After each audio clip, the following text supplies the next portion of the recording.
droplets, we made it over to Bottle Logic. If you show up here, they've got a great patio, and that's where we're standing right now. But instead, we're gonna sneak around the back and look at some sciencey beer things. Let's go talk beer.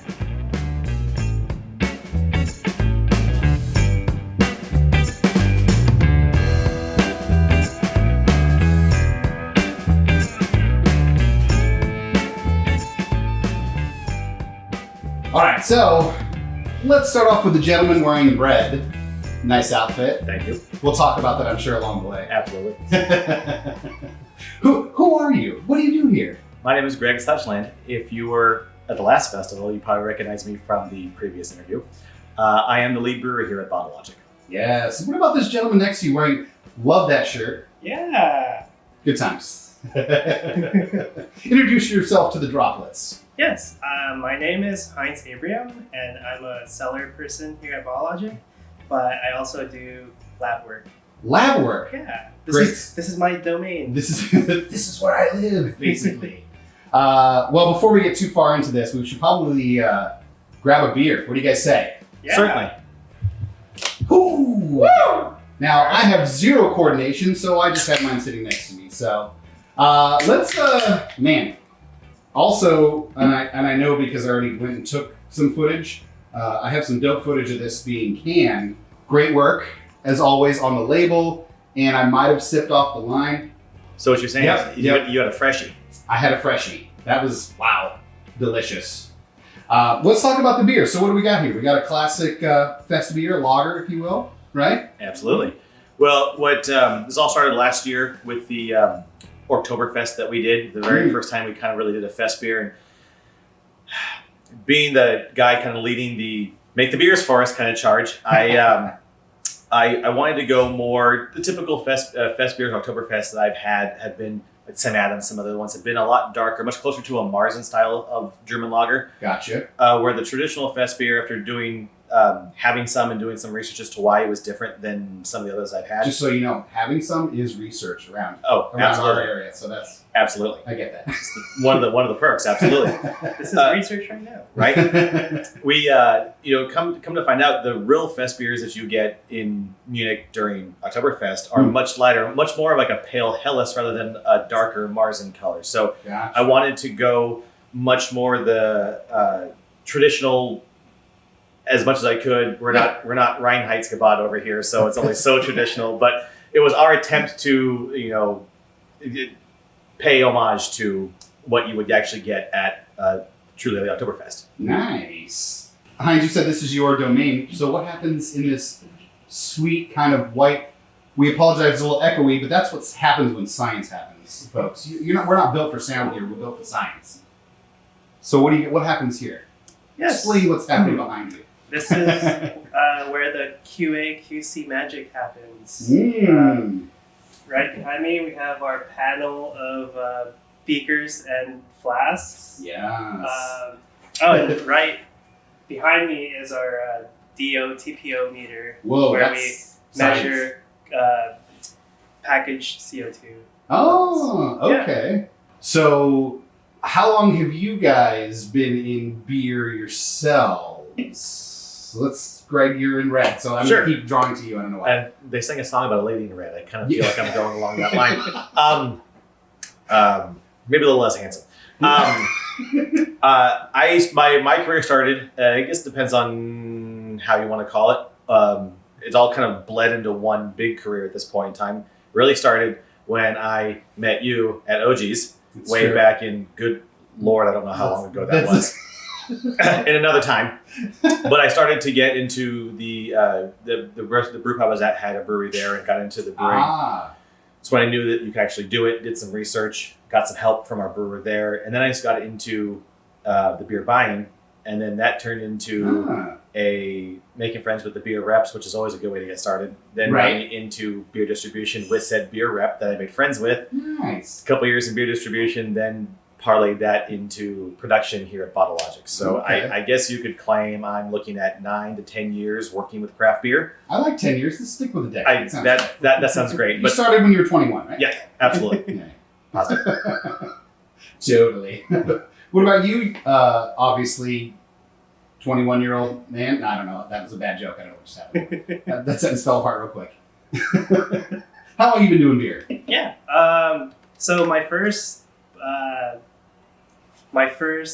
brewery interview was actually Bottle Logic back in 2016. But I was coming on with no experience, and they needed someone with experience. So they told me to get experience and then see where I was at in like a year or two. So that's what I did. I started from the bottom as a packager. Okay. And then I moved up to a cellar position at a different brewery, and I actually went to the UC Davis brewing program. Oh, very cool. Which is why he's our science nerd. It It wasn't obvious. I mean, Oh yeah, before beer, yeah. I was into organic chem research, and I figured that wasn't the lifestyle I wanted. So I made the jump.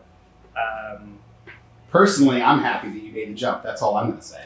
I'm happy too. So that leads me to my question of you guys have, I mean, between the two of you, almost 2 decades, let's say, of beer experience at least, and then plus working with it.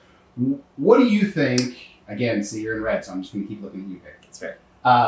What in your experience of how long you've been either drinking beer or brewing beer in some way, shape, or form, working beer, what do you think like the biggest change that kind of stands out in the industry since you've been dealing with beer?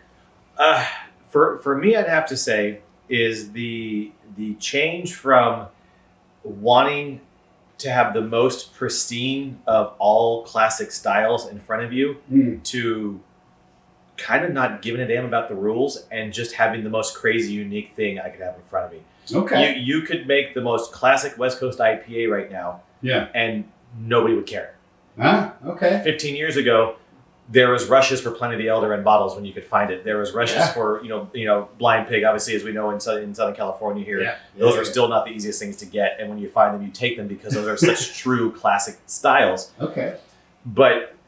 And so those hold up; those have held the test of time. But as a brewery that's not Russian River, we could do the exact same beer, and people just wouldn't care. And so the biggest difference for me is the push from the classic styles and being the tried and trues to like, no, they want the weird, they want the out there, they want the wax dip can and bottle that has cereal on the outside. Yeah, the glass that comes with a sugared rim to make my sweet stout even sweeter. Yeah, stuff like that. Like that's the weird thing that people seek out anymore. And so it's a fascinating market when you find some places to get traditional style beers. It's almost an anomaly anymore. Yeah, anomaly. That's what I was trying to say. Yeah, words are hard. You know what? The answer is in the bottom of that can. Yeah, that's part of the problem. Part of the problem, also part of the solution. Same question to you. What do you think? Since you've been either drinking beer or been in the beer biz, what do you see like as a big swing or a change that stands out? Doesn't have to be huge. Anything that you think?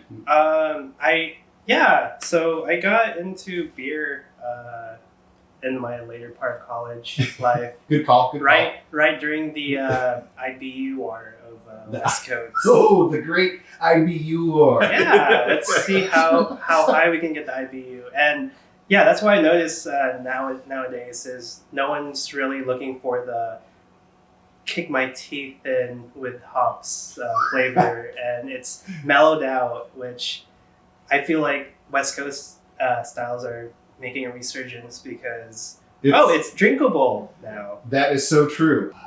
There's that IBU war, and nowadays it almost seems like IBUs don't necessarily represent the beer quite well enough, because you can read an IBU on a can and be like, I thought that number seems awfully high for how not internationally bitter it is. I don't know. Well, what I find fascinating is it seemed like, now I certainly can't speak for any individual brewery, but just anecdotally and observationally, it seemed like all the flavor in IPAs back in the day was solely based off the bitterness. They didn't care what the hops tasted like. They didn't care what it gave. It's just like, it just needs to be in your face bitter, and that puts the hair on your chest and makes you a man, you know?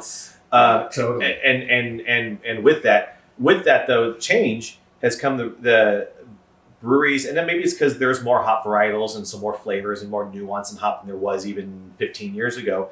True. But what I think has come is brewers have understood how to maximize flavor output from less hops. And so they can get more flavor with less hops, which just inherently means less IBUs in the first place. And you're like, well, great, this IPA tastes just as good and it's insanely less bitter. It's still there, but I don't need 120 IBUs. I can get just a good flavor with 65 IBUs out of my hops. So your answer made me think of a question. What is there like an upcoming hop that's kind of hot or nobody knows about or that you guys really want? They're always doing, new hybrids and new hops. There's all varietal experimental hops all the time. I'm sure everyone has probably come across a beer with Galaxy in it, especially in a hazy IPA. That's a big one in Australia. Is delightfully stingy on how much they're willing to grow in a single year. So it's interesting. It's a race to the top to get as much Galaxy as you can. It's an interesting business with the Galaxy hops. But the other one we've come across that has been pretty hot recently has been Strata.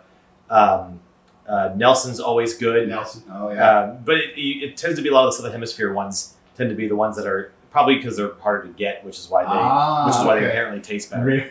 So rarity helps. I see what you're saying. But sure, and then the fact that they taste good, honestly, makes a bit of a difference. Yes. You typically get a lot more tropical off of those hops than you do out of the ones grown in the Pacific Northwest. I was going to say, what I'm hearing is, come on, Northern Hemisphere, get your game together. Yeah, that's kind of subtly what I'm trying to say.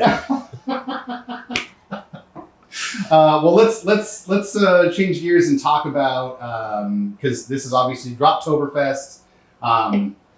Where everyone's really wishing they could do this IRL, but hey, virtual, we think we're pulling it together pretty well. Do you guys have any fun stories you want to share about any beer fest? Doesn't have to be an Oktoberfest story. Do you have a fun, oh my God, I can't believe this happened to me moment? Look at his like, is the answer on the bottom of the can? No comment. Partly because the one story is like in my mind. I can't say it. You like it? I might get arrested. Okay, I like that. So not arrested. Just okay, Drop. Let's go ahead and just let your imagination roll with what this guy does at his beer fest. It sounds fun to me. Probably lots of sciencey things happening. Yeah, that's. I'm going to ask you this question off camera. Yeah, right? Now I'm like, okay, cut the cameras. Tell the story. Don't worry, we're not really rolling. What about you guys? So I've been to the, unfortunately never been to Munich for Oktoberfest. It is a bucket list item to do. Same. But I've been to Phoenix Club, which is a close second. Yeah. And I do have to say, one of the things I enjoy the most is, aside from just the atmosphere and the feel and the way that everyone just kind of buys into it, even whether they're in lederhosen or in shorts and a t-shirt, they buy into being German for the day.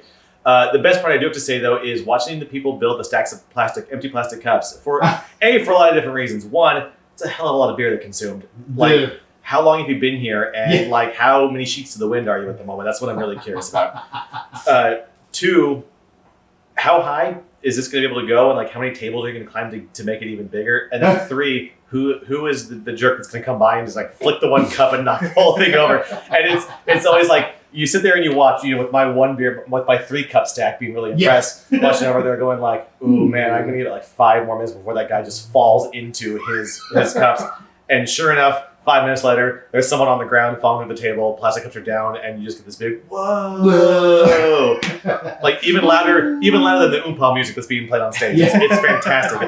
It's just, you wouldn't think watching someone fall off the table would be as exciting as it is, but it is. But it is. Well, for the science gravity testing. And exactly. Stuff That's absolutely what his goal was. Yes. How fast can I knock this pyramid of plastic cups over? How tall can I build it, and how quickly can I knock it down? Yes. Well, gentlemen, it's been great talking to you guys. Thanks again for joining us for Droptoberfest, because clearly I might have had a little bit to say in who gets to come back, and I obviously was rooting for you guys. So we're super happy to have you guys join us. Thanks for an amazing beer. Everybody at home, hope you guys like this. I'm sure Ben and I are enjoying it right now. Take it back to the future. That didn't work out. But we'll see you guys later. Prost! Prost!